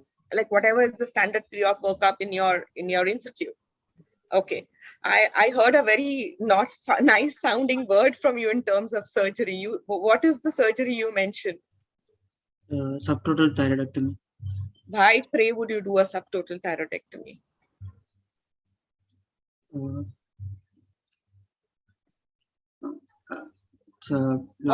What is a subtotal thyroidectomy?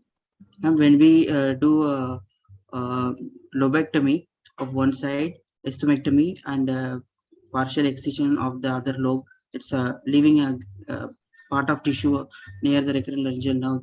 That's a subtotal. Why do you want to leave? Why do you want to leave some tissue?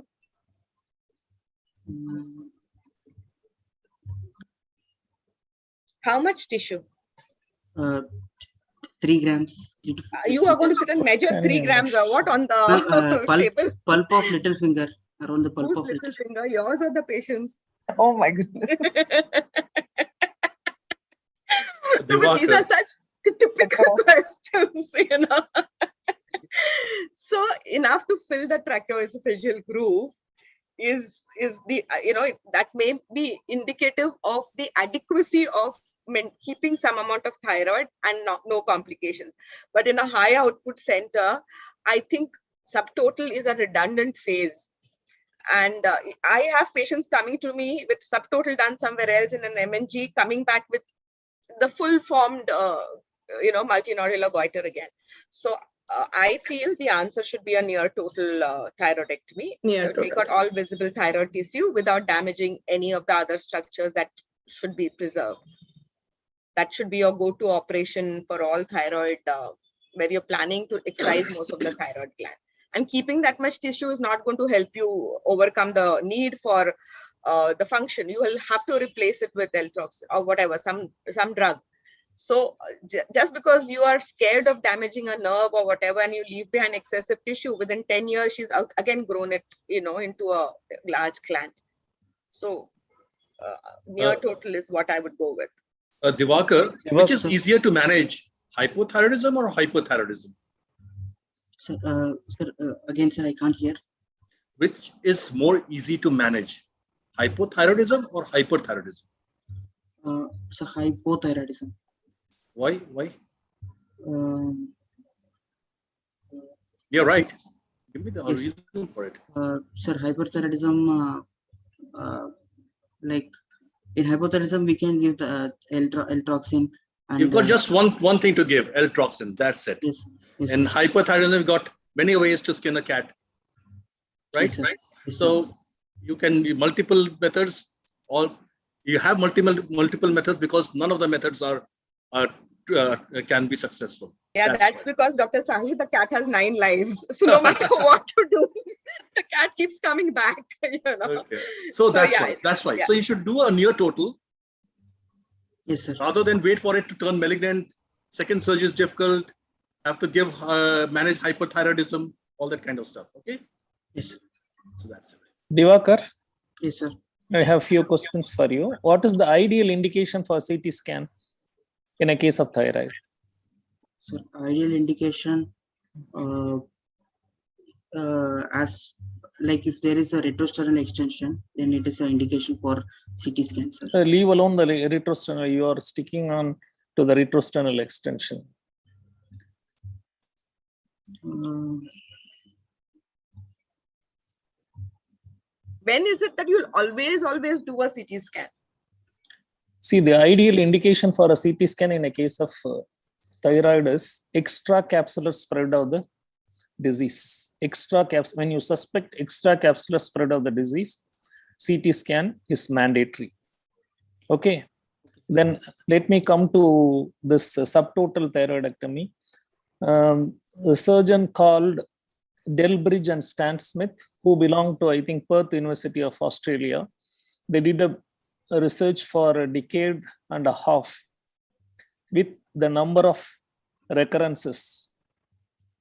So the number of recurrences following subtotal thyroidectomy or any lesser surgery is significantly high. So they switched to more aggressive surgery, either total or near total thyroidectomy. They compare the results. They are able to see the recurrence is very, very significantly low when they switch over to near total or total thyroidectomy. So nowadays, I don't know, you belong to which institution? Sir, I from All India Institute of Medical Science, Rishikesh. Are you still doing subtotal thyroidectomy? No, sir. No. Then why you are saying subtotal thyroidectomy here? So after a long research for 1.5 decades, they have published enough papers to convince the surgeons to switch towards the near total thyroidectomy or total thyroidectomy, even in benign thyroid swellings.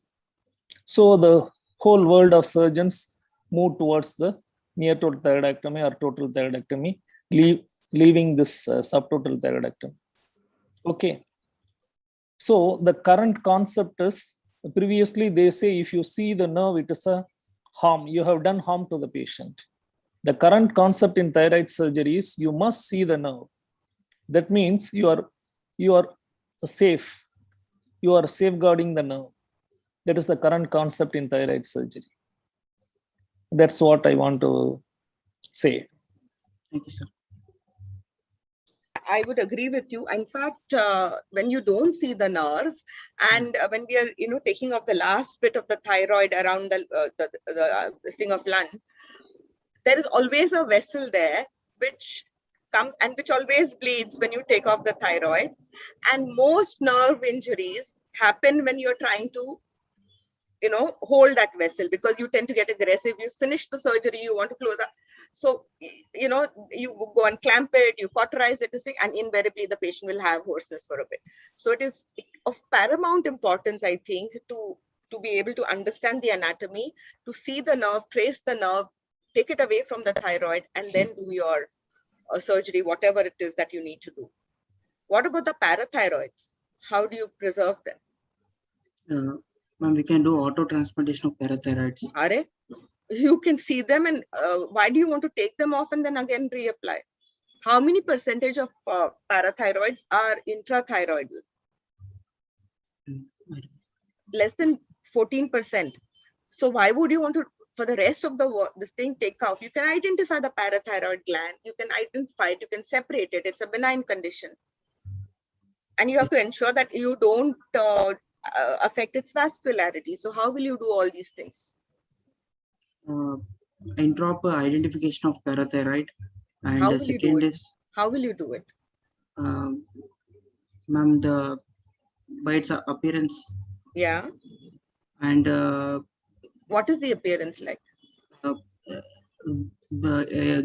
Golden yellow to brown appearance. It's a dirty brown, really. It's not golden yellow. Golden yellow sounds, so it's like a dirty ochre yellow kind of a color. But what is more important, how do you actually identify that it's not a nodule and it's actually the parathyroid? And please don't tell me you take it out and put it in water. Intraoperatively, how will you identify that it is the parathyroid?